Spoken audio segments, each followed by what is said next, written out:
Ancient cities thrived on secret networks spanning continents. This video uncovers the lost world of trade and travel that connected civilizations from Rome to China. You will gain a new understanding of how our modern globalized world has ancient roots, a story told through forgotten pathways and silent artifacts. How did a single Roman coin end up on a distant Vietnamese shore, and what hidden city controlled the flow of incense across vast deserts? What does it truly mean to be connected across time and space? A lone merchant caravan moves as a dark silhouette against the rising sun, its destination a line on the horizon. This image captures the very beginning of a connected world. Long before digital networks, the planet was being woven together by threads of human movement. These were not simple trade routes. They were the central nervous system of the world, as historian Peter Frankopan describes them, a vast web facilitating an exchange far richer than mere goods. Think of a caravan not just carrying silk and spices, but also entire worldviews. Along these paths traveled revolutionary technologies like papermaking and the stirrup, new religions finding fresh ground, and artistic styles that would transform cultures thousands of miles apart. These networks began as local footpaths, trails worn down by generations of hunters and neighboring villages, but human ambition and a relentless curiosity pushed them farther. The demand for exotic resources, from lustrous Chinese silk to fragrant Arabian incense, provided the economic fuel, but the fire was stoked by something deeper, a primal urge to see what lay beyond the known mountains. What compelled those first brave travelers to risk everything, to leave the safety of their homes for a journey into absolute uncertainty? The answer is woven into our very nature, a combination of ambition and an insatiable need to connect. This human impulse would soon give birth to the first great overland network, a system of pathways so legendary its name still echoes through history.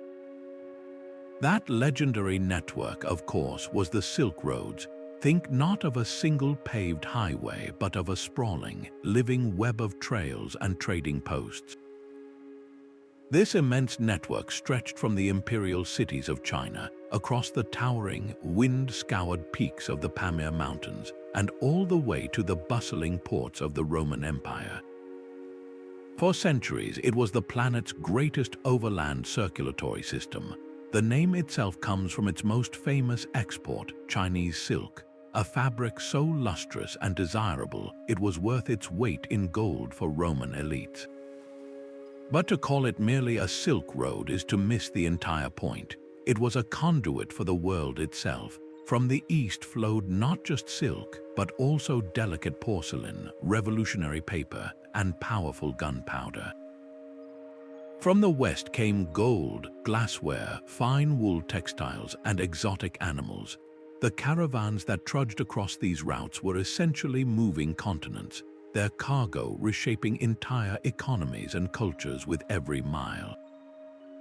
But the most transformative cargo was not carried in pack saddles. It was carried in the minds of the people who traveled. Buddhist monks moving east from India found new hearts and minds for their teachings in China, Korea, and Japan. The artistic styles of Greece and Rome, carried by artisans and traders, left their mark on statues of the Buddha thousands of miles from the Mediterranean. A single caravan could be a university on the move, its conversations sparking philosophical debates and technological innovations in distant lands. This cultural dialogue was so profound that the UNESCO Silk Roads program identifies these routes as fundamental to the shared heritage of humanity. Surviving this journey was a monumental feat. Travelers faced the Taklamakan Desert, a place whose name chillingly translates to place of no return. They braved bandits in the mountain passes and the relentless, scorching sun of the Karakum. So how did such a fragile, dangerous network not only survive but thrive for centuries? The answer lies in a powerful, self-sustaining logic of mutual dependence. No single empire controlled the entire route. Instead, a chain of oasis towns and city-states from Samarkand to Antioch grew wealthy by servicing the caravans. They provided food, shelter, and protection, each link in the chain understanding that its own prosperity was tied to the flow of goods through its gates. This created a remarkable resilience. If one path became too dangerous due to war or a shifting desert dune, the traffic would simply find another way, weaving a new thread into the ever-adapting web. Yet, for all its overland glory, a parallel story was unfolding on the world's oceans, a story of ships that would one day carry the legacy of the Silk Roads onto the high seas. While the caravans carved paths across the continents, the oceans themselves were humming with activity. Majestic dhows, their distinctive triangular sails billowing, harnessed the predictable power of the monsoon winds to cross the Indian Ocean. These maritime highways formed a parallel world of connection, a liquid web stretching from the vibrant coast of East Africa all the way to the Spice Islands of Indonesia. If the overland Silk Roads were the delicate nervous system, these sea lanes were the robust circulatory system, carrying the heavy, life-sustaining blood of entire civilizations. They were the superhighways for bulk goods, the commodities too heavy or too voluminous for camels to carry across deserts. Enormous shipments of timber, grain, and precious stones moved by sea, alongside the spices, pearls, and textiles that fueled the economies of the ancient world. We have a remarkable window into this bustling maritime world thanks to a text called the Periplus of the Erythraean Sea. Written by an anonymous Greek merchant in the 1st century, it reads like a practical sailor's guide to the Indian Ocean. It meticulously lists ports from Egypt to India, detailing what goods could be bought and sold in each, from African tortoiseshell to Indian pepper, acting as an ancient combination of a nautical chart and a commercial directory. This flow of goods created incredible hubs of global exchange. Ports like Aden at the tip of the Arabian Peninsula, Calicut on India's Malabar coast, and Guangzhou in southern China became the world's first truly cosmopolitan cities. Walk through their markets and you would hear a dozen languages, see the fashion of 100 cultures, and smell spices from thousands of miles away. These were melting pots where ideas intermingled as freely as merchandise, where a ship's captain from Rome might share a meal with a merchant from Canton. Such ambitious voyages were only possible because of groundbreaking innovations. Sailors learned to navigate the open ocean using the stars and early instruments like the astrolabe, which allowed them to calculate their latitude. At the same time, shipbuilders around the world were making revolutionary advances. The Chinese junk, with its massive size, watertight compartments, and highly efficient rudder, was a marvel of engineering, capable of undertaking journeys that would have been unthinkable just centuries before.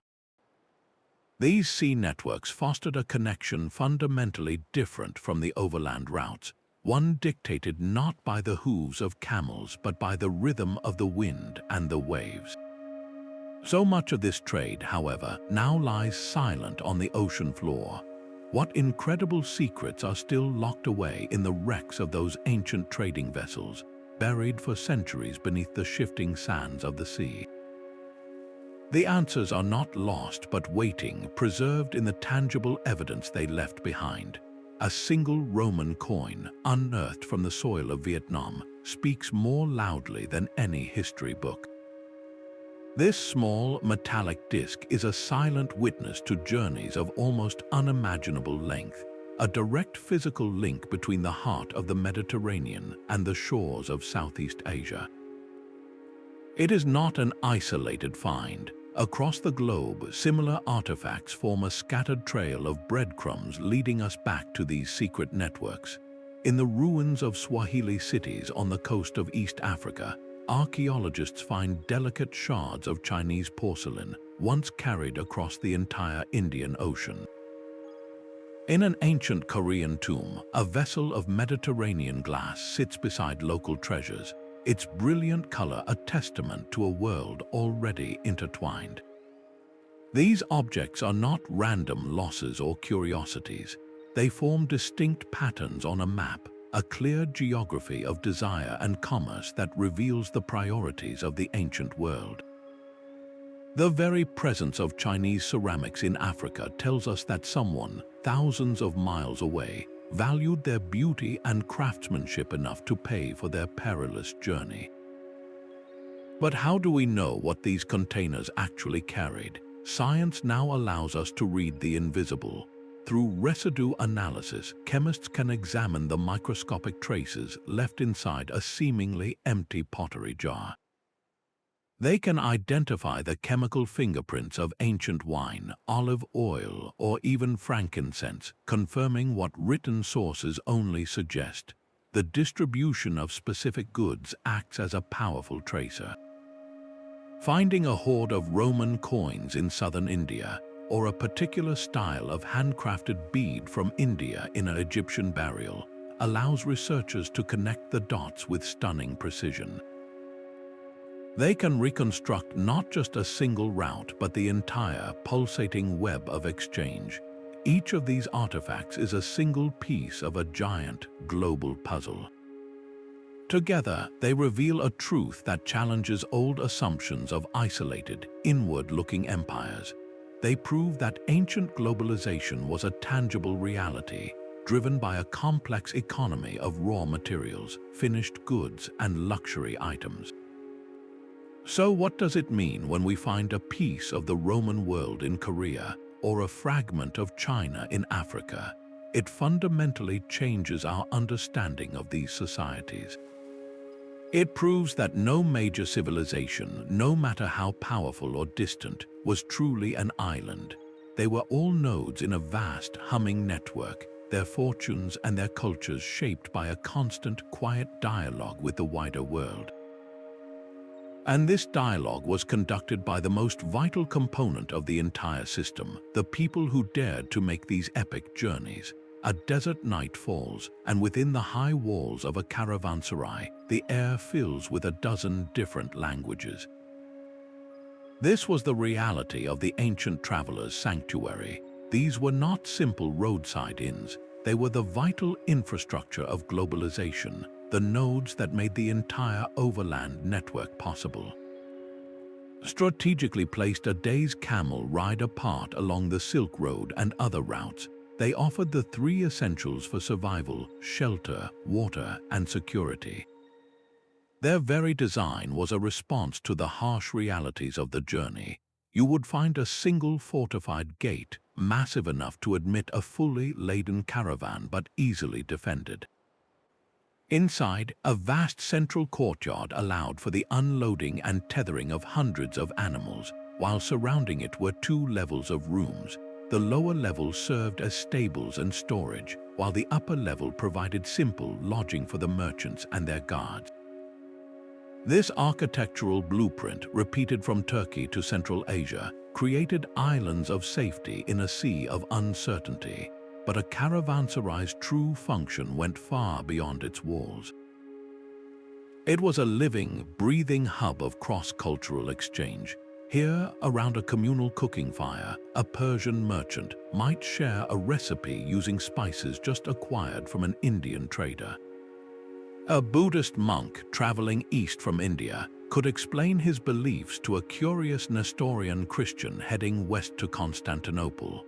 News of political upheavals, new market prices, or bandit activity on distant passes was the most valuable currency of all, traded as eagerly as any silk or jewel.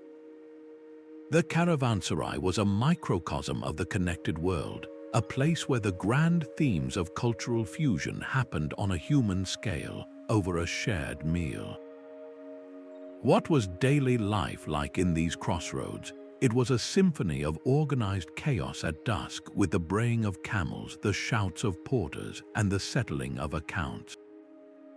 Then, as night deepened, it transformed into a place of quiet conversation and the soft glow of lanterns, where strangers became temporary neighbors, bound by the shared experience of an epic journey. The ruins of these structures still stand today across arid landscapes, their crumbling walls monuments to a system of mutual support that spanned continents. They ensured that no traveler, no matter how far from home, was ever truly alone. And just as these caravanserais moved people and goods, an equally sophisticated network was required to move something even more precious and perishable: information. The speed of a royal messenger could determine the fate of an empire, while the caravanserais provided a steady pulse for the movement of goods and people. A far faster, more urgent network was required for the lifeblood of any civilization: information. Across the ancient world, sophisticated courier systems emerged, acting as the high-speed relays that bound vast territories together. The most famous of these was the Royal Road of the Persian Empire, an administrative marvel stretching over 1,600 miles. Rather than relying on a single rider to complete the entire grueling journey, the Persians engineered a system of relay stations placed a day's ride apart. At each station, a fresh, well-rested horseman and a new mount stood ready. A messenger would arrive, transfer his satchel of dispatches to the next rider, and watch as he galloped off toward the horizon without a moment's delay. This constant relay could carry a sealed message from the heart of Persia to the shores of the Aegean Sea in just 7 days, a journey that would take an ordinary caravan 3 months. This was not unique to Persia. The Romans perfected their own version called the Cursus Publicus, a state-run courier service that crisscrossed their entire empire with way stations and fresh horses. Even in the rugged Andes, the Inca Empire built its network not on horses but on the speed and endurance of the Chasqui runners.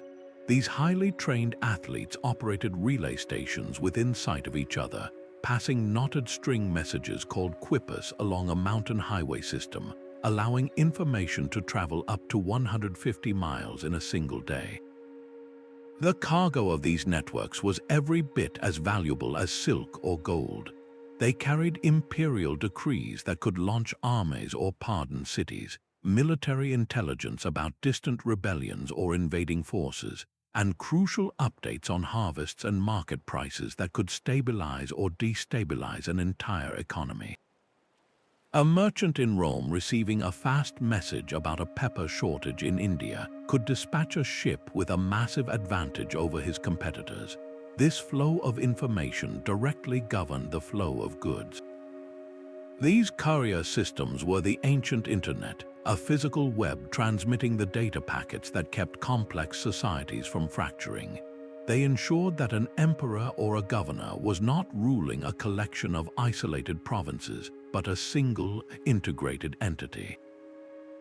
And just as these networks carried the words of kings and the numbers of accountants, they also carried something far more profound: the sacred texts and revolutionary ideas that would reshape human belief itself. A Buddhist monk, his robes dusty from the trail, walks beside a merchant's laden camel.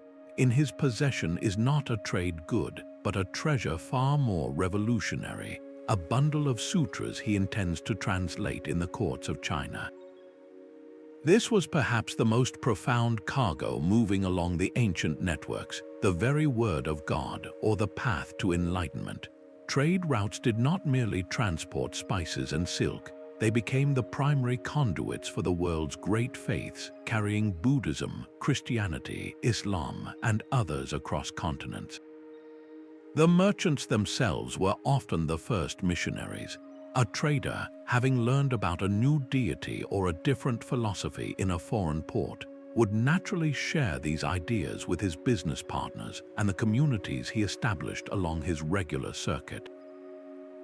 His word carried weight because his commercial reliability had already built a foundation of trust.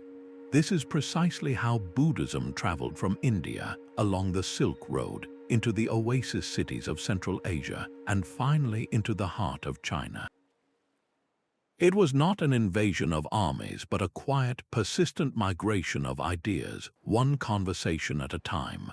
The same routes carried Nestorian Christianity, a branch of the faith, all the way to the Chinese capital of Chang'an, where a monument from the 8th century still stands, inscribed in both Chinese and Syriac, telling of this incredible journey.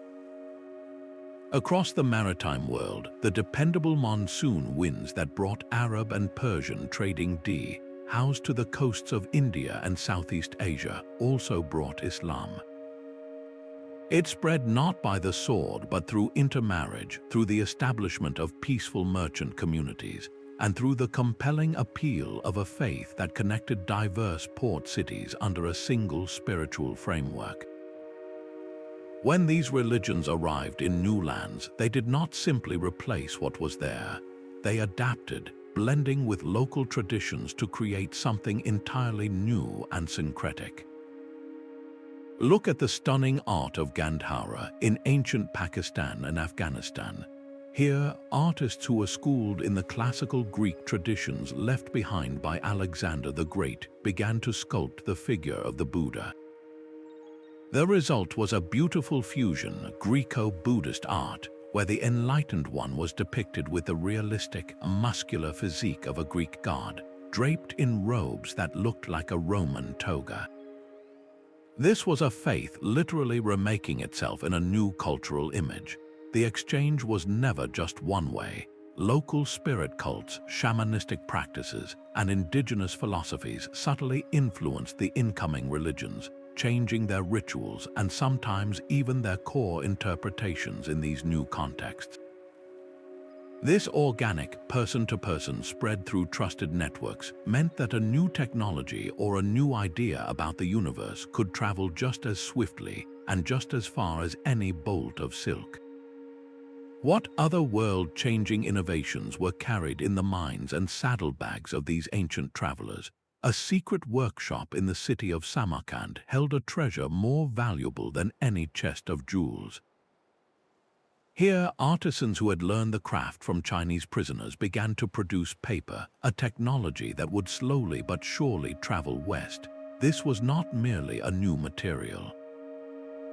It was a revolution in waiting, a medium that would carry the words of the Quran, the equations of algebra, and the laws of kingdoms, ultimately transforming the Islamic world and then Europe. The movement of such technologies along these ancient networks was the true engine of civilizational progress, an exchange of ideas that proved far more transformative than the trade in any luxury good. Papermaking was just one thread in this vast tapestry of innovation. From China, the knowledge of gunpowder traveled, first as a curiosity for fireworks and later as a force that would redefine global warfare. The magnetic compass, a simple device that allowed sailors to navigate under cloudy skies, unlocked the open oceans, guiding explorers to new worlds. And while the printing press is often credited to Gutenberg in Europe, the fundamental concepts of movable type had been developed centuries earlier in East Asia. Their principles carried along the same routes that bore silk and spices. This flow of knowledge was never a simple handoff. It was a process of constant adaptation. A technology would be adopted in a new region, then refined and improved upon, its design evolving to meet local needs and materials before being passed further along the chain. Consider the humble stirrup which journeyed from Central Asia into Europe. This simple metal ring gave a mounted warrior a stable platform from which to fight, leading directly to the rise of the heavily armored knight and the entire feudal system that defined the medieval age. A small piece of equipment born on the steppes had reshaped the social and military landscape of a continent. This collaborative process, stretching across centuries and cultures, reveals that innovation has always been a global endeavor. The tragic counterpoint to this story of successful transfer is the loss of a technology, a stark reminder of how fragile these knowledge networks could be. The Romans had perfected a formula for concrete that could set underwater and endure for millennia, yet this recipe was lost with the empire's fragmentation. Its disappearance for over 1,000 years demonstrates a profound truth. A technology is not just a formula, it is a living tradition, a stream of practical knowledge that requires a continuous chain of masters and apprentices to survive. When the connections are broken, when the trade routes fall silent and the caravanserais empty, the knowledge itself can simply vanish from the world, leaving later generations to puzzle over the achievements of their ancestors. This principle of connection and its fragility applied not only to objects and ideas, but to the very fabric of life itself, as the world's ecosystems began to quietly intertwine through the same routes. The hold of a merchant ship was a floating arc of genetic change. Beyond the bolts of silk and chests of jewels, its true cargo was life itself, in all its nourishing and devastating forms. Sacks of rice from the Indus Valley, ginger roots from Southeast Asia, and precious cinnamon saplings were tucked alongside amphorae of wine, each a potential revolution for a foreign landscape. This was the biological exchange, a silent, slow-motion transformation of the planet's ecology driven entirely by these human networks. Crops began to migrate, following the routes of merchants and conquerors. Sugarcane, originally from New Guinea, traveled to India and then, carried by Arab traders, spread across the Mediterranean. Cotton, with its origins in both the Americas and the Indian subcontinent, found new homes in Africa and Asia, its fluffy balls becoming the basis for global textile industries. Citrus fruits like oranges and lemons, once exclusive to Southeast Asia, were planted in the orchards of the Middle East and eventually Europe, forever altering diets and agricultural economies. The demand for spices was a particularly powerful engine of this exchange. Pepper from India, cinnamon from Sri Lanka, and cloves from the remote Maluku Islands were not merely luxuries. They were status symbols, preservatives, and key ingredients in medicines, and their astronomical value justified the immense risk of their transport. The pursuit of these aromatic treasures did not just enrich merchants, it redrew the map of the world, directly motivating the age of exploration that would connect the hemispheres centuries later. But within the same ship's hold, hidden in grain sacks or carried by the black rats that scurried in the bilge, was a far more sinister passenger. The very connectivity that spread cinnamon and citrus also created the perfect highway for pandemic disease. The plague of Justinian in the 6th century and the catastrophic Black Death of the 14th century are both believed to have traveled from their origins in Central Asia along the bustling trade routes, their bacterial agents hitching a ride on fleas, on rats, and ultimately on the merchants and their camels. These networks, which had nurtured civilizations, now delivered devastation on an unimaginable scale, reducing populations by a third or more, and irrevocably altering the demographic and social fabric of continents. This duality is the legacy of the biological exchange. The same route that brought a new staple crop to save a region from famine could also bring the pestilence that would empty its villages. We can still taste this history today. The tomato, essential to Italian cuisine, is a gift from the Americas. The chili pepper that defines Thai and Indian cooking originated there as well.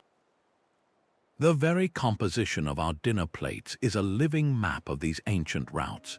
And just as goods and germs traveled, so too did the very words we use to describe them, leaving a trail of linguistic clues etched into our languages.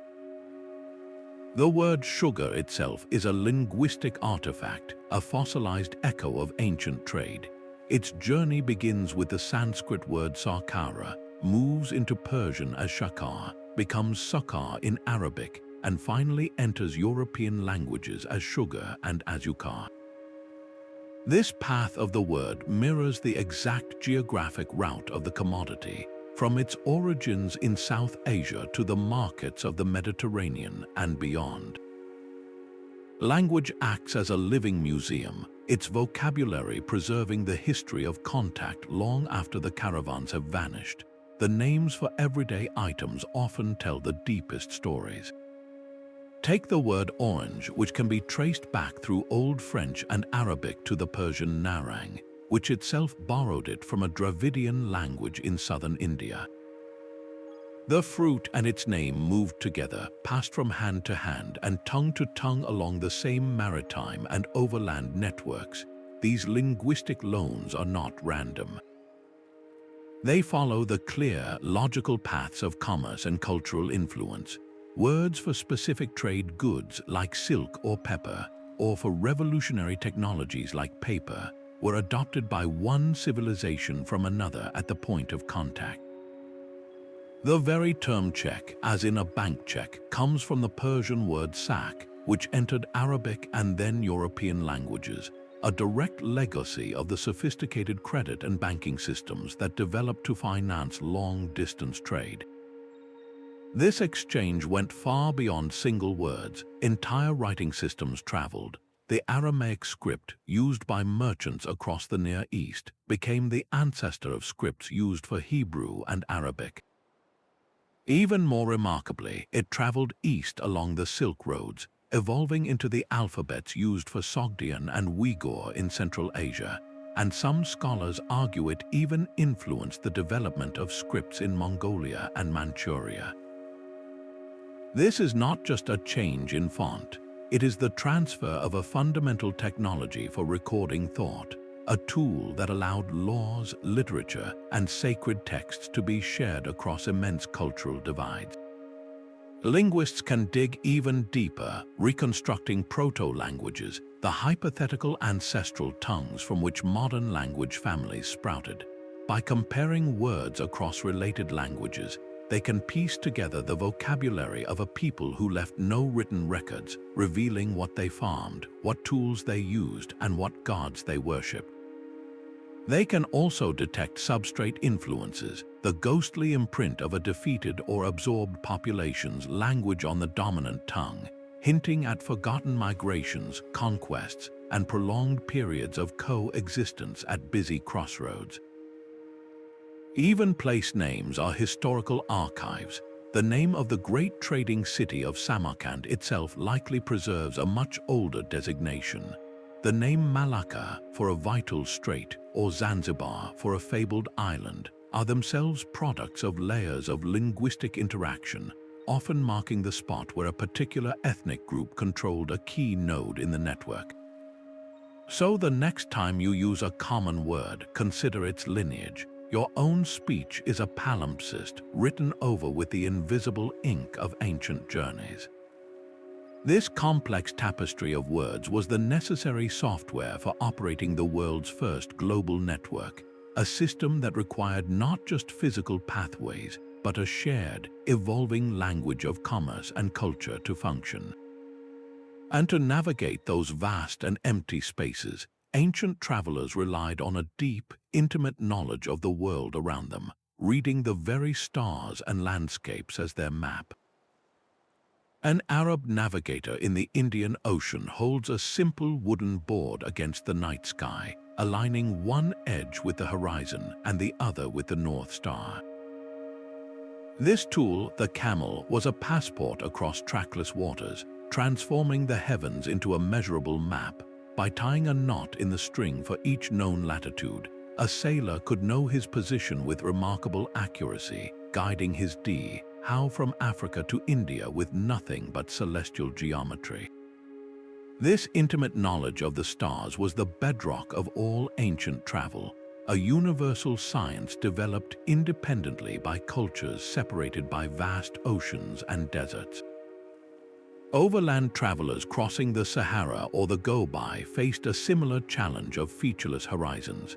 They learned to read the sun's arc, used polarized crystals known as sunstones to locate its position on cloudy days, and memorized the cyclical dance of constellations that rose and set with the seasons, turning the sky itself into a rotating clock and compass.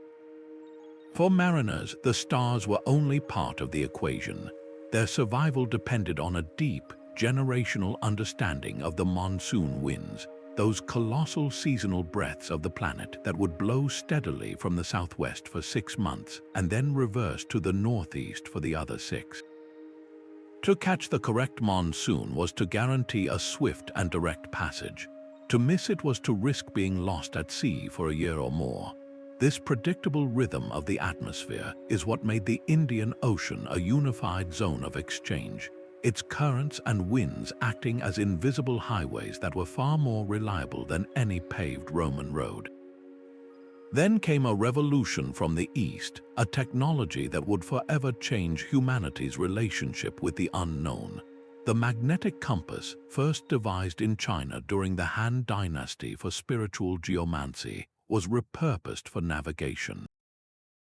Its needle, always pointing toward the magnetic north, offered guidance when the stars were veiled by cloud or storm. This innovation did not stay in one place. It traveled west along the trade routes, was adopted and refined by Arab navigators, and eventually reached Europe, where it would empower explorers to venture far beyond the sight of land. This tool was a product of the very connectivity it enhanced. The knowledge required to use it effectively was compiled in places like the Observatory of Ulugh Beg in Samarkand. This great center of learning, built in the 15th century, produced star catalogs of stunning precision that were used by travelers for generations. How did the need to navigate drive discovery? It forced a collaboration between the practical and the theoretical, uniting the merchant's need for a safe passage with the astronomer's quest to understand the cosmos. This was a globally informed science, a shared pool of knowledge built from Chinese, Indian, Persian, and Greek observations, all circulating along the same routes that carried silk and spices. This collective intelligence, written in the language of mathematics and charted on the vellum of maps, was the true compass that guided the world toward a new age, an era of exploration that would both fulfill the promise of these ancient networks and ultimately render them obsolete. A virgin could supposedly carry a pot of gold across the entire breadth of the Mongol Empire without fear. This famous saying was not just a testament to the Mongols' fearsome reputation, but to a profound truth about the ancient world. The greatest trade networks did not flourish in a power vacuum.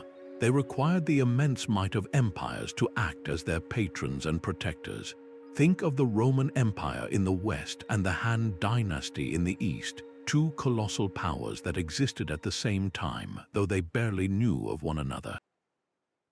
By imposing their own internal order, they created a twin pax, a period of enforced stability at either end of the Silk Road that gave merchants the confidence to undertake those epic journeys.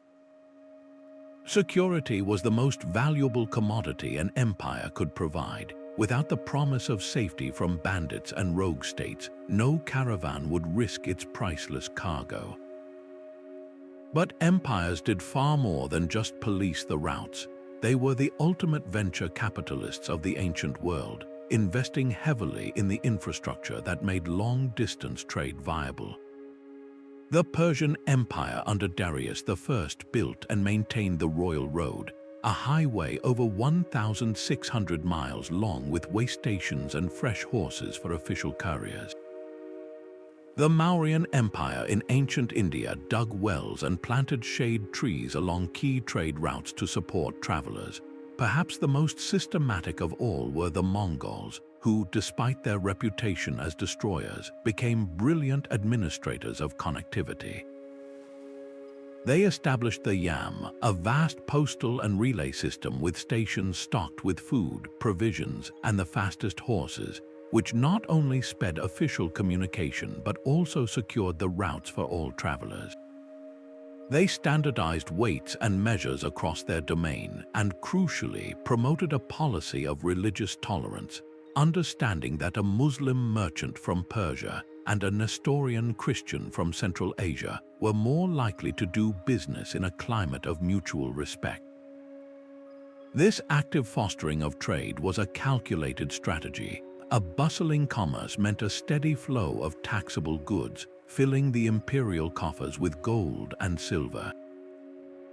It brought in exotic luxuries that reinforced the elite status and introduced new military technologies. The empire grew rich and powerful precisely because it made the networks beneath its feet rich and powerful first. Yet this relationship was a double-edged sword. The same empire that guaranteed safe passage could strangle it with heavy taxes or suddenly close a route entirely due to a border war or internal rebellion. The collapse of a central power was often a catastrophe for trade. When the Western Roman Empire fragmented, the direct overland routes to Asia became far more dangerous and expensive, forcing Europe to look for other connections and contributing to its so-called Dark Ages. The vibrant trade that had pulsed along those roads slowed to a trickle. The networks themselves were resilient, but they were not immune to the seismic shifts of geopolitics. Their prosperity was tied directly to the boom and bust cycles of the empires that sheltered them. This inherent vulnerability raises a critical question. What happened to these intricate webs of exchange when the great empires that nurtured them finally crumbled? Did the connections simply vanish, or did they find a way to adapt and survive in a world suddenly fractured and dangerous? The great caravan city of Palmyra did not fall to a sudden invasion, but to a slow, chilling silence. Its magnificent colonnaded streets, once bustling with traders from a dozen empires, grew still as political chaos made the surrounding deserts impassable. This was the ultimate vulnerability of the ancient world's connected systems. Their brilliance was also their fragility, dependent on a delicate balance of forces that could shatter in a generation. The downfall of a single empire could unravel threads that had taken centuries to weave. When the Western Roman Empire fragmented, the intricate Mediterranean trade patterns that had fueled its cities for centuries seized up. Ports that had received Egyptian grain and Syrian glass fell into disuse, and the complex economy that supported them simplified into local subsistence.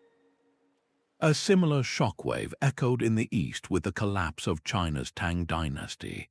Imperial patronage for the Western routes evaporated. Oasis towns that had thrived on the Silk Road began to wither, and the steady eastward flow of ideas and innovations slowed to a trickle. Political instability was just one threat. A shifting climate could be just as destructive. Centuries of reliable rainfall could give way to prolonged drought, turning marginal grazing lands into barren desert and severing the lifeline for caravan cities that depended on them. The ancient Mesopotamian center of Ur, a powerhouse of trade for millennia, was ultimately abandoned as its rivers silted up and the surrounding land became too saline to support agriculture. Its ruins were slowly buried by the very sands it had once profited from crossing. Even the most vibrant ports were not immune. Harbors that had welcomed the world's ships could be rendered useless by silt deposited by rivers, slowly pushing the coastline farther away and stranding what were once thriving maritime hubs inland, their economic reason for existence gone. And as we have seen, the same networks that spread spices could spread plague. A pandemic like the Justinianic plague in the 6th century did not just kill people, it killed commerce. With fewer people to produce goods and fewer consumers to buy them, and with survivors terrified of contact with outsiders, the volume of trade could plummet, sometimes for centuries. Yet it is crucial to understand that these networks did not always vanish. More often they shifted, adapting to new realities with a stubborn resilience. The overland Silk Road never truly died, but its importance was eclipsed by the rising maritime routes of the Indian Ocean. As political control of Central Asia fractured, and as shipbuilding technology advanced, it became safer, cheaper, and faster to move the bulk of the world's goods by sea. The focus of global exchange literally moved from the backs of camels to the holds of ships. This is why some routes vanished from memory entirely, their paths erased by desert sands or encroaching forests, while others transformed. Their story is a powerful lesson for our own interconnected world. Globalization is not a modern invention, and it is certainly not a permanent, irreversible state. It is a condition that must be actively maintained, a web that can be torn by political folly, environmental change, or simple human fear. The silence of Palmyra asks us a haunting question. What echoes of our own connected world might one day fall silent, and what new paths will we have to find? A Roman merchant fretting over a shipment of silk delayed by Parthian border taxes would find our modern trade wars eerily familiar. The forces that shaped his world are the very same ones shaping ours today, just operating at a different velocity. The ancient silk for spice exchange was the first version of a global supply chain. Think of a modern smartphone, its components sourced from rare earth minerals in one continent, assembled in another, and sold in a third. This is the direct descendant of a single bolt of Chinese silk, which required mulberry leaves fed to silkworms, skilled weavers, and a multi-thousand-mile journey to reach a Roman aristocrat. The fundamental architecture of globalization has not changed, only its clock speed. Both systems run on a vital, invisible fuel, trust. An Arab merchant in the 10th century relied on the hawala system, an informal but highly effective method of transferring value based on family connections and a handshake.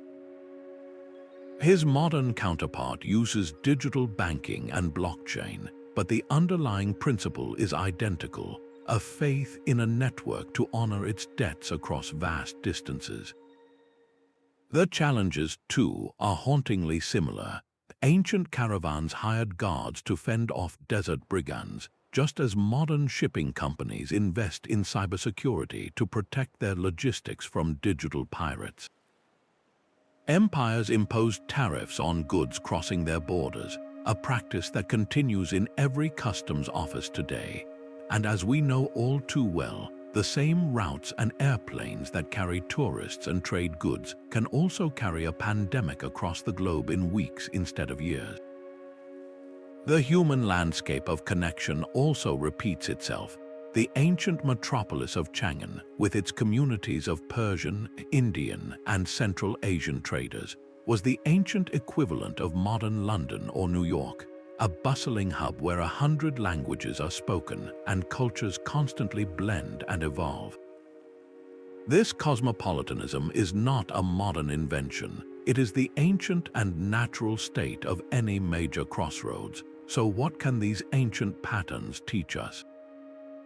They show us that the benefits of connection, the flow of ideas, technologies, and wealth, are almost always shadowed by vulnerabilities, the risk of economic shock, cultural friction, and biological disaster. Our world is far more connected, but it is not fundamentally different. The ruins of forgotten trading posts stand as silent warnings that no network is permanent. They force us to ask a difficult question. With all our advanced technology, are we any wiser at managing the inherent tensions of a connected world than the empires of dust that came before us? The true test of any network lies not in its creation, but in the resilience of its most vital nodes, the cities that became legends not by conquest but by connection. The narrow, winding gorge known as the Sikh feels less like a path and more like a natural temple, its towering sandstone walls filtering the sunlight into a soft, golden glow. At its end, the view opens abruptly to reveal the treasury, a magnificent facade carved directly into the rose-red cliff face. This was the awe-inspiring gateway to Petra, a city that was not built but sculpted from the desert itself. Its breathtaking beauty, however, was a deliberate advertisement of immense power. Petra was the ultimate middleman, a nexus whose entire existence was predicated on controlling a single precious commodity, the flow of incense. The Nabateans, the desert nomads who founded this rock-hewn capital, mastered the logistics of the arid lands. They understood that in the desert, water was a more valuable currency than gold. Through an ingenious system of dams, cisterns, and channels, they captured every precious drop of seasonal rainwater, transforming a barren landscape into a lush, defensible oasis capable of supporting a population of thousands and the endless caravans of camels that were their lifeblood. These caravans carried frankincense and myrrh, aromatic resins harvested from trees in southern Arabia that were worth a fortune in the temples and homes of the Mediterranean world. The Nabateans did not produce these goods. Instead, they controlled the only practical routes by which they could travel north. Every single caravan was forced to pass through the Nabatean sphere of influence, where the kingdom exacted heavy taxes for safe passage. They were not merely toll collectors, they were brilliant value adders. They provided security, water, and storage, effectively turning raw incense into a branded, guaranteed product for their clients in Rome and Egypt.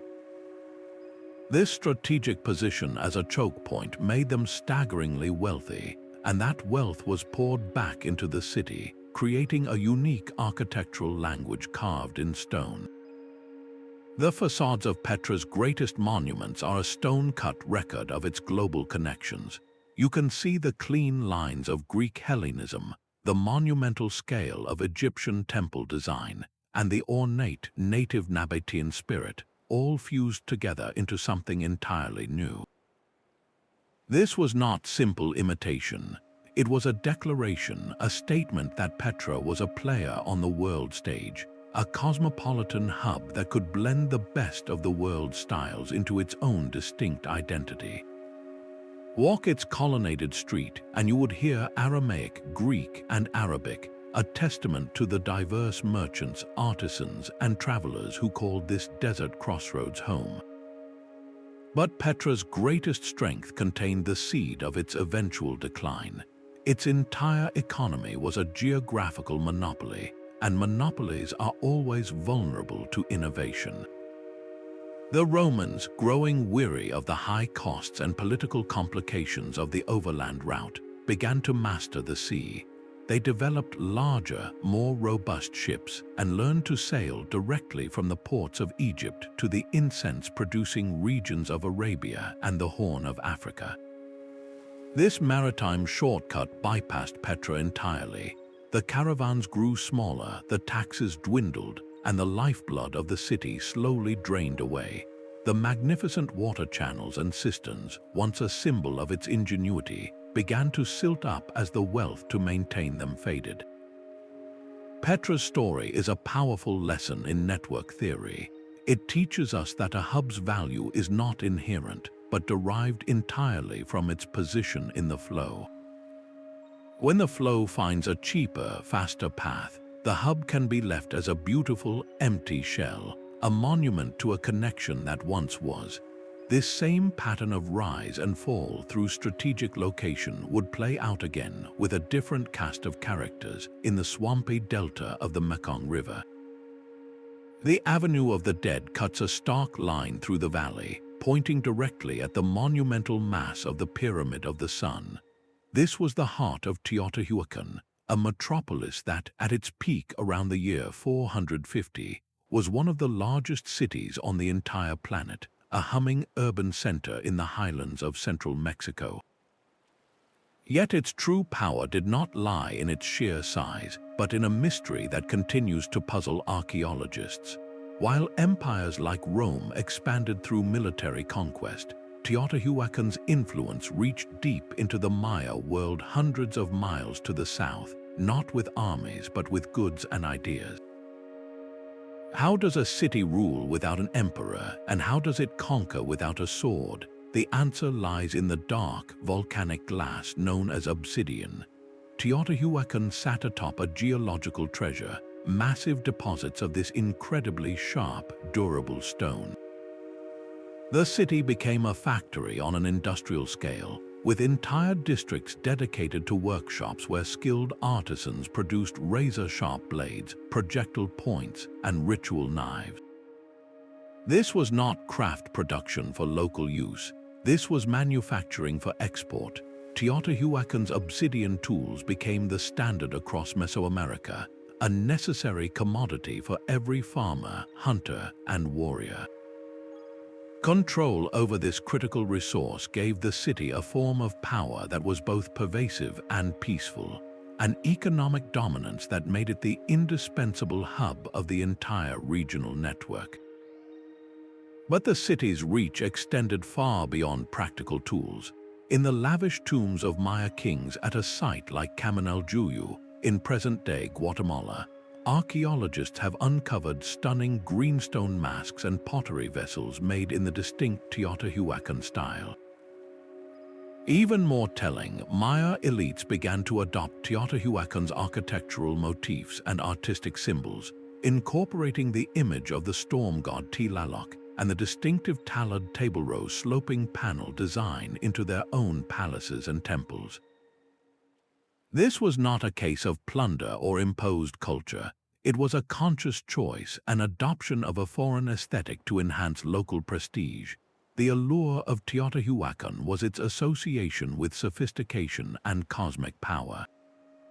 To possess goods from that great city, or to mimic its styles, was to tap into its perceived authority.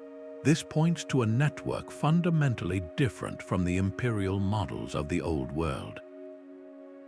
It was a web of peer interaction, where city-states and regional kingdoms engaged with Teotihuacan as a dominant partner in a vast exchange system, trading their own precious goods like jade, colorful quetzal feathers, and cacao beans for the manufactured products and cultural cachet of the highland metropolis. The city itself was a grand advertisement for this system, its orderly grid, its colossal pyramids, and its vibrant murals all serving as a magnet for merchants and pilgrims alike. Teotihuacan stands as a powerful anomaly, a testament to the fact that ancient influence could be woven through threads of trade and ideology as effectively as through the edge of a sword. This model of soft power, of a network built on economic necessity and cultural appeal rather than outright conquest, finds a remarkable parallel in another part of the ancient world, where a different kind of kingdom mastered the art of connection across a vast and challenging landscape. On a high plateau in southern Africa, the wind whispers through the ruins of a city built of stone. Great Zimbabwe stands as a monumental rebuke to any idea of an isolated continent, its very stones a testament to a kingdom that thrived by mastering a global network. From the 11th to the 15th centuries, this was the heart of a powerful state that controlled the flow of wealth from the African interior to the wider world. Its prosperity was built on a simple but powerful geographic logic. The kingdom sat astride the source of a commodity the world craved, gold. From mines deep within its territory, this precious metal was carried by traders to the Swahili coast city-states like Kilwa, a vibrant port that acted as the gateway to the Indian Ocean. There, African gold was loaded onto waiting D, housed to be exchanged for the luxuries of a connected world. The archaeological record at Great Zimbabwe tells this story of global exchange with stunning clarity. Excavations have unearthed Chinese celadon pottery with its distinctive pale green glaze, shimmering glass beads from India, and elegant faience bowls from Persia. These were not rare curiosities. They were the everyday possessions of an elite class whose wealth and taste were shaped by commerce spanning thousands of miles. The city itself was their statement of power. Its most iconic structure, the Great Enclosure with its massive, unmortared stone walls and enigmatic conical tower, was not a fortress but a royal court. It was a place of administration and ceremony designed to manage the kingdom's most valuable asset, its connection to the world. This was not a passive recipient of foreign goods. The Kingdom of Zimbabwe was an active, sophisticated player, a central hub in a network that stretched from the gold fields of the interior to the markets of Asia. Its very existence forces us to redraw our mental maps of the ancient world, revealing an Africa that was not a forgotten continent but a vital contributor to a global economic system. So why did this powerful city eventually decline? The answers are complex, woven from the same threads of connectivity that built it. A shift in trade routes, perhaps favoring a different coastal port, could have slowly starved the kingdom of its economic lifeblood. Or maybe the very environment that supported its large population, the soil worked by generations of farmers, could no longer sustain the city's grandeur. The story of Great Zimbabwe confirms that these networks were truly intercontinental, binding the world together in a web of mutual desire. This global reach was not confined to the landmasses of Africa and Eurasia, for an even more audacious story of connection was unfolding across the vast emptiness of the world's greatest ocean. The greatest migration in human history unfolded not on land, but across 10,000 miles of empty ocean. While empires rose and fell in Eurasia, a different kind of network was being woven across the Pacific, a celestial map guiding voyagers to islands smaller than pinpricks on a vast blue canvas. This was the world of the Lapita people, the ancestors of the Polynesians, who began their epic journey east from the islands of near Oceania around 1,500 years before the Common Era. They did not drift aimlessly, they sailed with purpose in massive, double-hulled voyaging canoes, vessels capable of carrying entire communities, their food, their animals, and their most precious cultural possessions. Their signature artifact is a distinctive pottery, often decorated with intricate geometric patterns stamped into the clay, a stylistic calling card that allows archaeologists to trace their expansion across the sea, from the Bismarck archipelago all the way to Samoa and Tonga.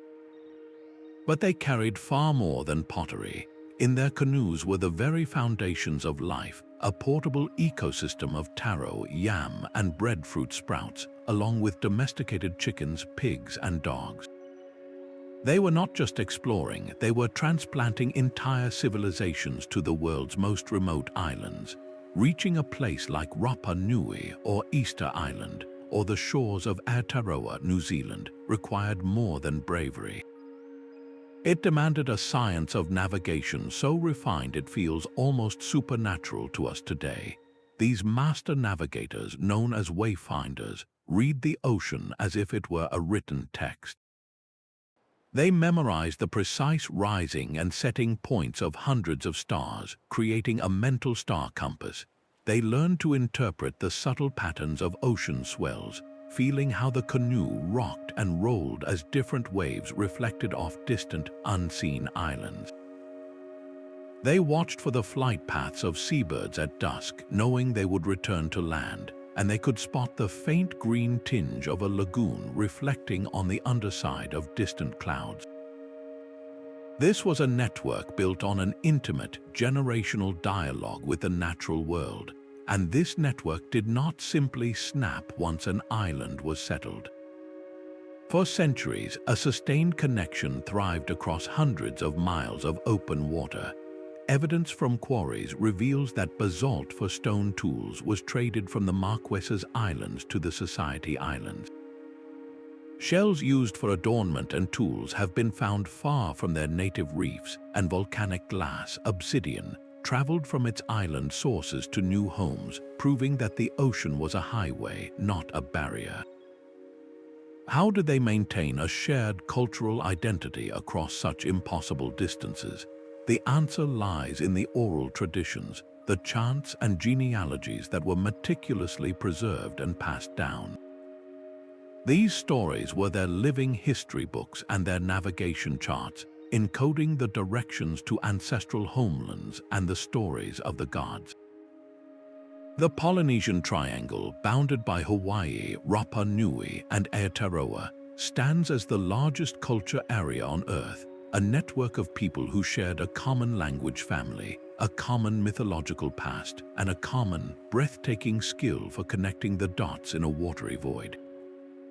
This same human drive to build connections in the planet's most unforgiving environments would soon find its mirror at the top of the world, in the frozen landscapes of the Arctic. A golden piece of Baltic amber, warm to the touch and holding a prehistoric insect within, could find its final home in an Egyptian pharaoh's tomb. This was the incredible journey along the Amber Road, a northern web of commerce that rivaled the more famous southern routes in both antiquity and reach. While the Silk Roads connected the great empires of the East and West, this was a different kind of network, one forged in the forests and river valleys of a Europe not yet under the thumb of Rome. From at least the 16th century before the Common Era, the demand for this fossilized tree resin, with its captivating golden hue and mysterious electrostatic properties, created a permanent corridor stretching over 1,000 miles. The journey began on the stormy shores of the Baltic Sea, where waves would deposit raw amber nodules. Local tribes collected this gold of the north and began passing it southward. The route was not a single highway but a braided stream of trails, following the natural geography of rivers like the Vistula and the Oder, moving through the lands of various Germanic and Celtic peoples before crossing the Alpine passes into the heart of the classical world. The value placed on this material is staggering.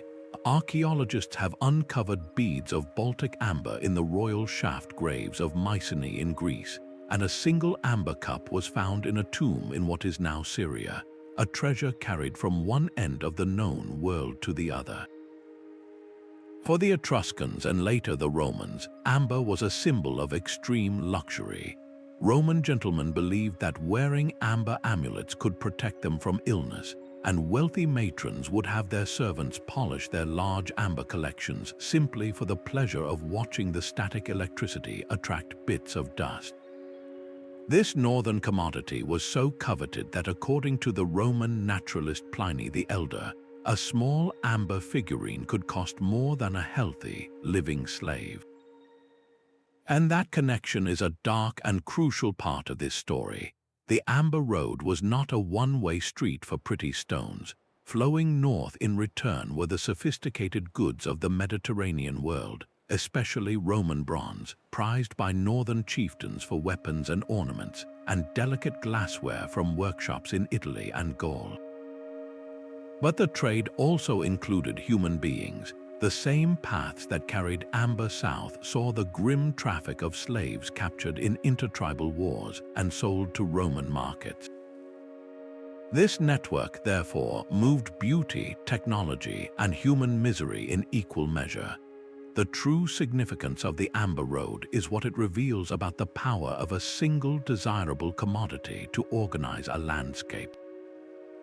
Unlike the Silk Roads, which were often protected by empires, this northern network thrived in a world of decentralized tribes and chiefdoms. No single king or emperor commanded its entire length. Instead, its resilience came from a chain of mutual benefit, where each community along the route profited from facilitating the passage of goods. A local chieftain controlling a river crossing could grow wealthy from tolls, his status elevated by the access he provided to foreign luxuries. This flow of wealth and ideas integrated the so-called barbarian periphery of Europe into a much wider economic and cultural conversation, stimulating local craftsmanship and social complexity. The golden web of the Amber Road proves that you do not need pyramids or legions to build a continent-spanning network. You only need something the world desires and a path to carry it. This pattern of a single, precious resource drawing distant lands into its orbit would be repeated again and again, from the incense trails of Arabia to the gold routes of Africa, and even to the shores of a new world where civilizations were building their own intricate webs of connection. A single caravan could contain 1,000 camels, each beast laden with heavy salt bars or leather pouches of gold dust, moving like a slow river across an ocean of sand. This was the Trans-Saharan trade, a network of brutal beauty that connected the world of the Mediterranean with the legendary empires of West Africa. Beginning around the 8th century, these routes forged a bond between two different worlds. From the south came the immense gold wealth of empires like Ghana, Mali, and later Songhai. From the north came goods manufactured in the Maghreb and beyond, but the most vital import from the desert itself was salt, a mineral so precious in the tropical south that it was literally traded for its weight in gold. This was an exchange born of geographical necessity, linking the salt mines of the Sahara with the gold fields of West Africa, and the cities that controlled this trade grew into legends. Yet none of this would have been possible without a single, revolutionary import from Asia, the camel. With its ability to travel for days without water, to withstand blistering heat and freezing cold, and to carry heavy loads, the camel was the desert ship that made the impossible journey a reality. The caravans did not travel lightly. They were massive, mobile communities led by expert Berber guides who could read the stars and the shape of the dunes for navigation. A single journey from a northern hub like Sijilmasa to the southern edge of the desert could take 2 months, a grueling test of endurance where a wrong turn or a lost water source meant a death sentence for hundreds. The silence of the desert was broken only by the groan of the animals and the creak of saddles, a sound that spelled both immense opportunity and unimaginable risk. The rewards for those who succeeded, however, built some of the most fabled cities in history. Timbuktu began as a simple seasonal camp for Tuareg nomads and exploded into a cosmopolitan metropolis. Its markets teemed with merchants from across Africa and the Mediterranean. Its streets were lined with scholars, and its great Sankore University became a beacon of Islamic learning. Its libraries filled with thousands of manuscripts on law, astronomy, and medicine. This intellectual flourishing was a direct result of the trade wealth, proving once again that commerce and culture travel hand in hand. The sheer scale of this wealth was demonstrated to the entire world in 1324, when Mansa Musa, the Emperor of Mali, embarked on his pilgrimage to Mecca.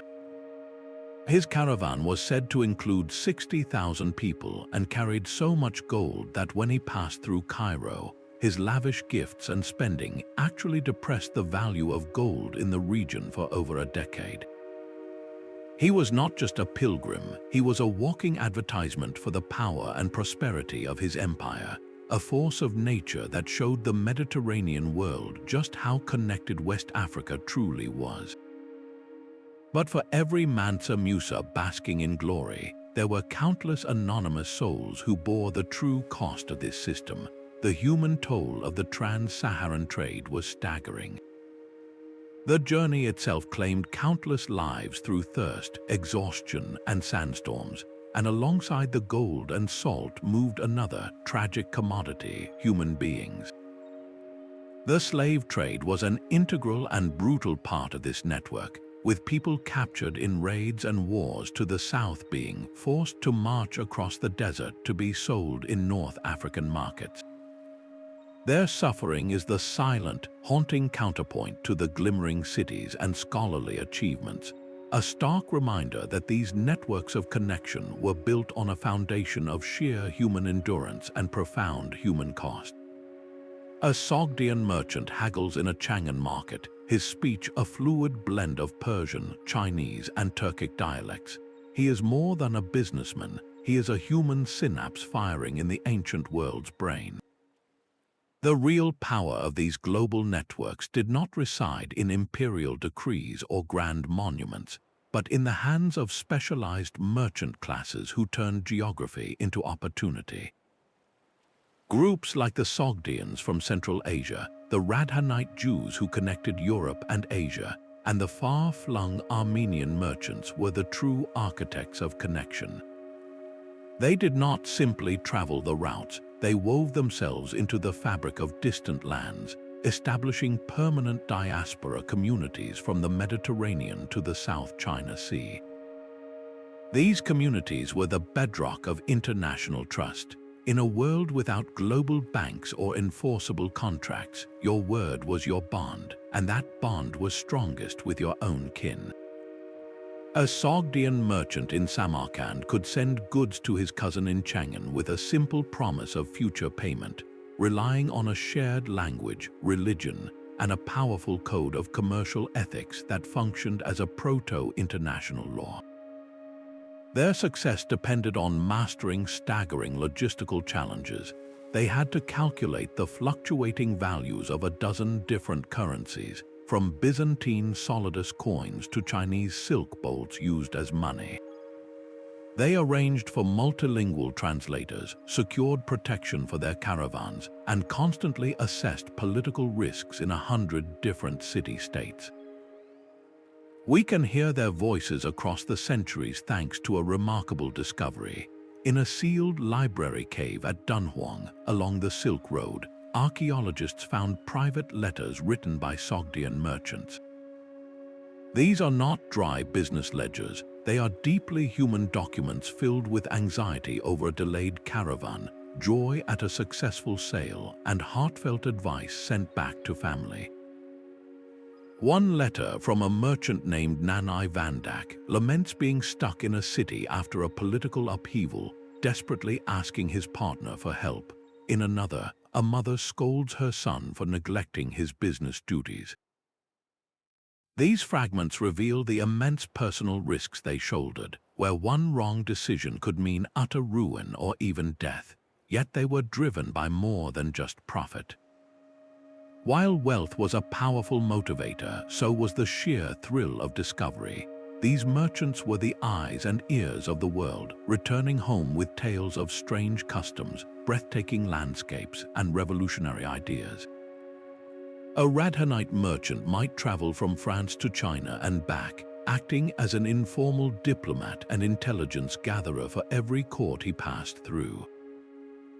They carried new mathematical concepts, architectural designs, and even medical knowledge in their minds.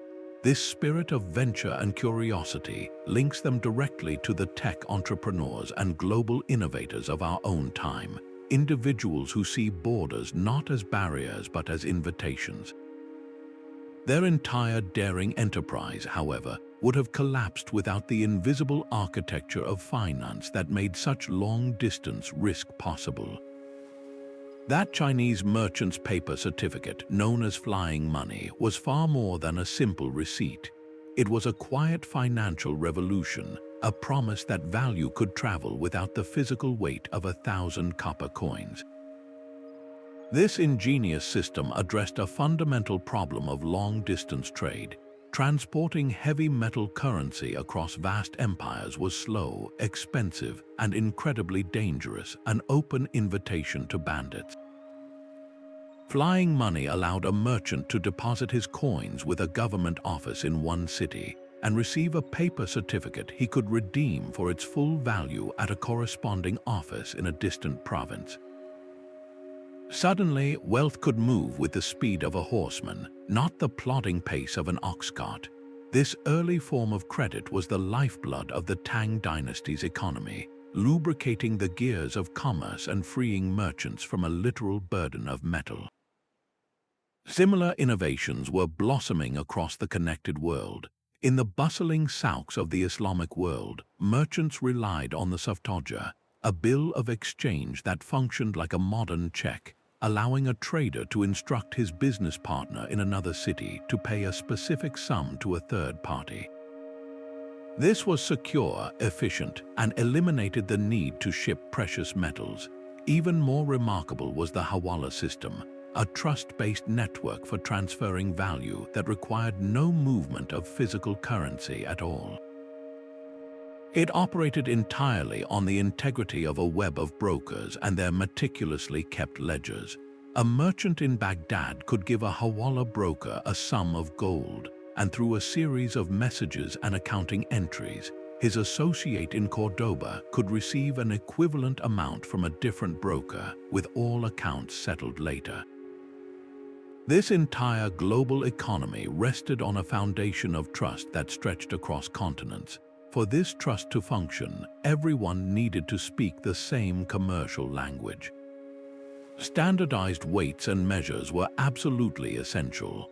A pound of pepper in an Egyptian market had to be the same as a pound of pepper in an Indian port, or the system would collapse into disputes and suspicion.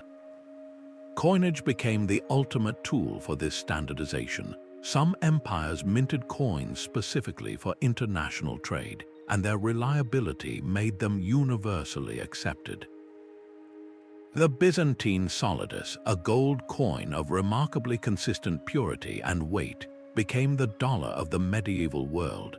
It was trusted and used from the rainy shores of Britain to the tropical markets of Sri Lanka, a glittering common currency that smoothed transactions between cultures that barely understood each other's spoken languages. These financial instruments did more than just make individual merchants richer. They enabled a scale of trade that was previously unimaginable. Partnerships were formed to spread the immense risks of a long journey. A shipowner, a captain, and several investors might all share in the cost and the potential profit of a single voyage to the Spice Islands, ensuring that no one individual faced total ruin if a storm sank the ship. This pooling of capital and risk was the ancient equivalent of a modern corporation, and it funded ventures that no single merchant could have ever financed alone. The entire apparatus of credit, banking, and partnership was a form of social technology, an invisible infrastructure just as vital as the caravanserais and the ships themselves. It reduced transaction costs and built the mutual confidence necessary for commerce to flourish over thousands of miles. How did the evolution of finance itself drive the expansion of these networks? It provided the secure and scalable framework that allowed trade to grow from a trickle of luxury goods into a flood that could reshape civilizations.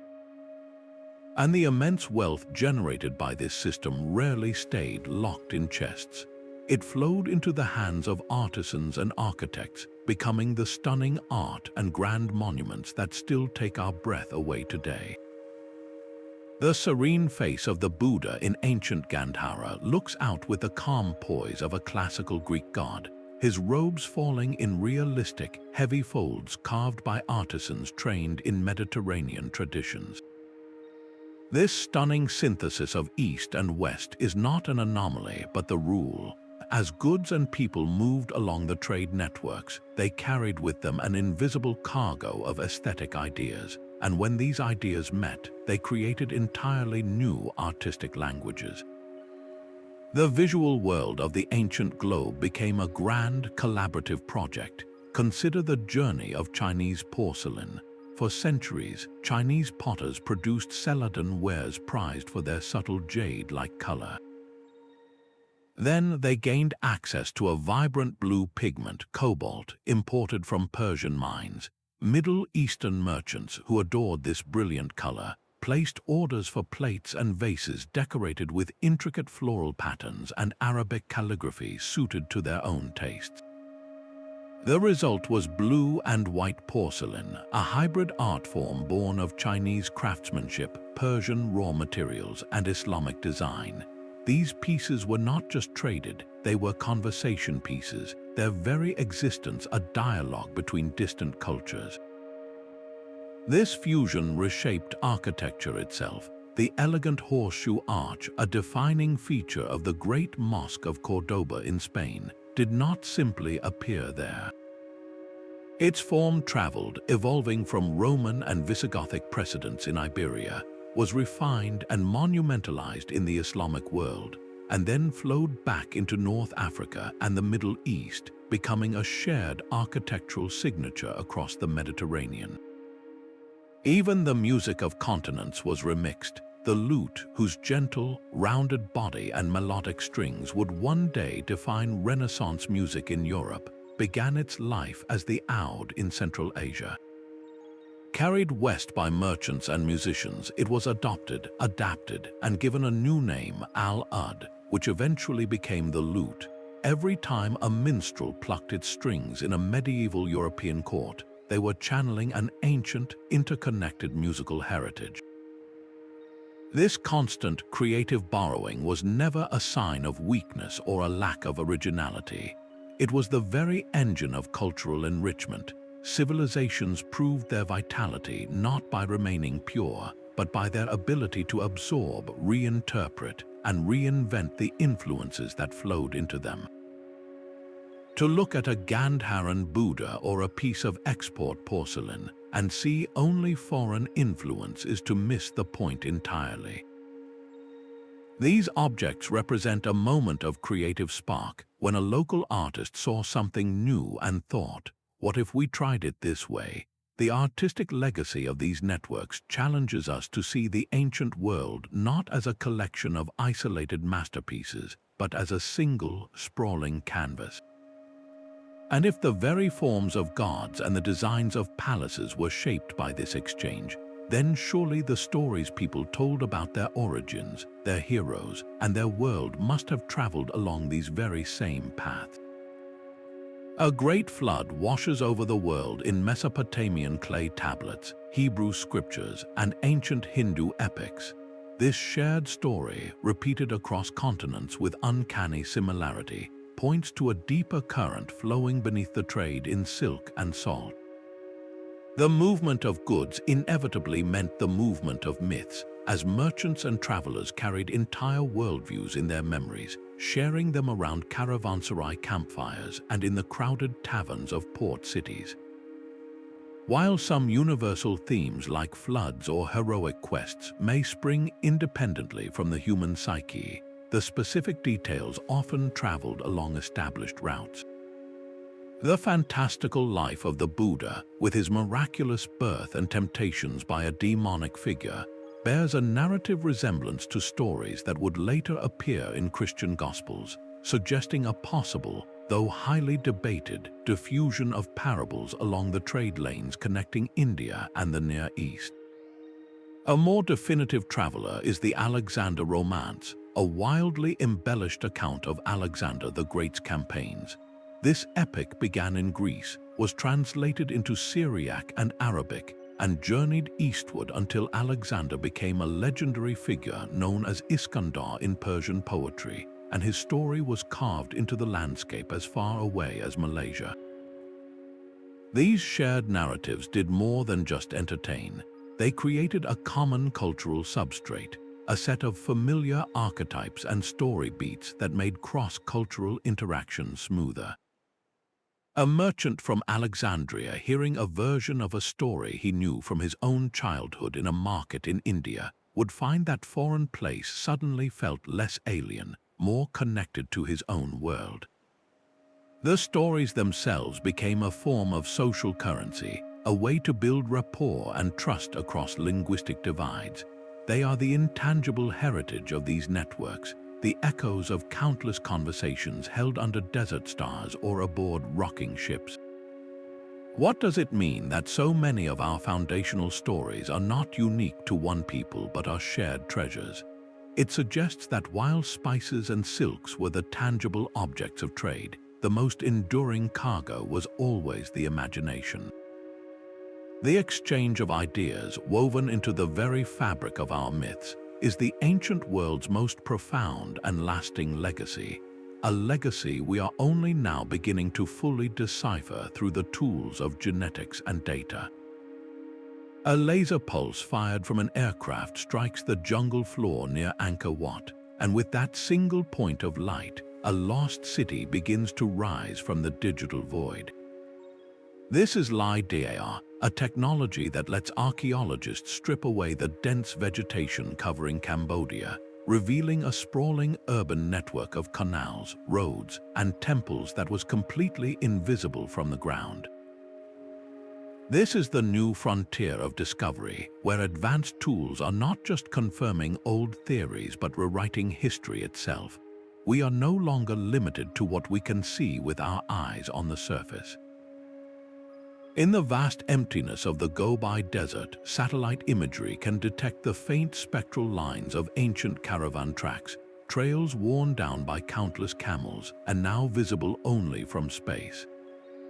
These ghost roads map the actual paths of trade, showing us where the Silk Road truly wandered, far from the simplified lines on a modern map. Meanwhile, ground-penetrating radar sends pulses into the earth, painting a picture of buried foundations without a single shovel breaking ground. A nondescript field in Turkey can reveal the precise outline of a massive caravanserai, its courtyard and stables perfectly preserved underground, waiting to tell its story. The science goes even deeper to the molecular level.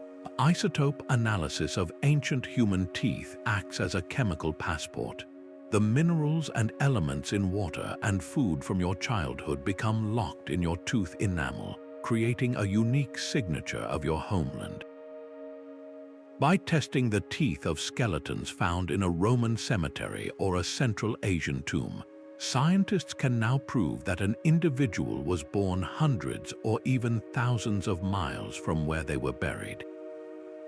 This is direct physical evidence of human mobility, confirming that ordinary people, not just legendary merchants, were crossing continents. The same principle applies to plants. DNA analysis of ancient seeds and plant remains found at archaeological sites can trace the epic journey of crops like wheat or millet from their origins to new frontiers, mapping the spread of agriculture in stunning detail. Perhaps the most dramatic revelations come from beneath the waves. Underwater archaeology has gifted us time capsules like the Belitung shipwreck, a 9th century Arabian dhow discovered off the coast of Indonesia. Its hull contained a breathtaking cargo of over 60,000 Tang Dynasty artifacts, from gorgeous gold and silver wares to a mass-produced volume of ceramic bowls. This single shipwreck provides a frozen moment in time, a direct snapshot of the maritime trade connecting China to the Middle East, confirming the scale and sophistication of these exchanges. Each of these technologies acts like a new lens, bringing the blurred background of the ancient world into sharp focus. They allow us to see the true scale and complexity of these networks, revealing that what we once thought were isolated cities were in fact the bustling hubs of a global system. Every scan, every satellite image, and every DNA sequence adds another piece to the puzzle. So what lost cities or forgotten sea routes will we uncover next? The potential for discovery is limitless, proving that the greatest book ever written, the story of our shared human past, still has most of its pages waiting to be turned. Our journey through these hidden pathways ends with a simple but profound truth. We were never a world of solitary empires, but a single, sprawling human family, connected by threads of curiosity and commerce long before we ever drew borders on a map. From the camel trails of the Silk Roads to the celestial navigation of the Polynesian voyagers, the story of our past is a story of relentless connection. This was a proto-globalization, a vibrant exchange of goods, ideas, and beliefs that quietly shaped every aspect of the world to come. That single Roman coin in Vietnam, that Chinese porcelain in East Africa, they are not anomalies.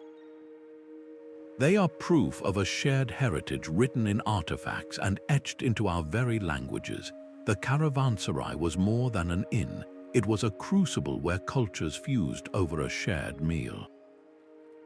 The dhow sailing the monsoon winds was a floating university, carrying not just spices but entire philosophies. This drive to reach beyond the horizon, to trade, to adapt, and to learn from the stranger is one of humanity's greatest strengths. Our modern globalized world, with its own dizzying challenges and incredible opportunities, is not a sudden invention. It is the latest chapter in this ancient, ongoing story.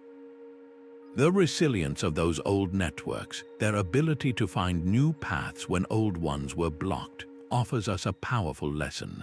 They teach us that cooperation and cultural synthesis have always been the true engines of progress, far more than isolation or conflict. The next time you taste a spice that traveled across an ocean, or use a technology born from a fusion of minds, remember the deep roots of that connection.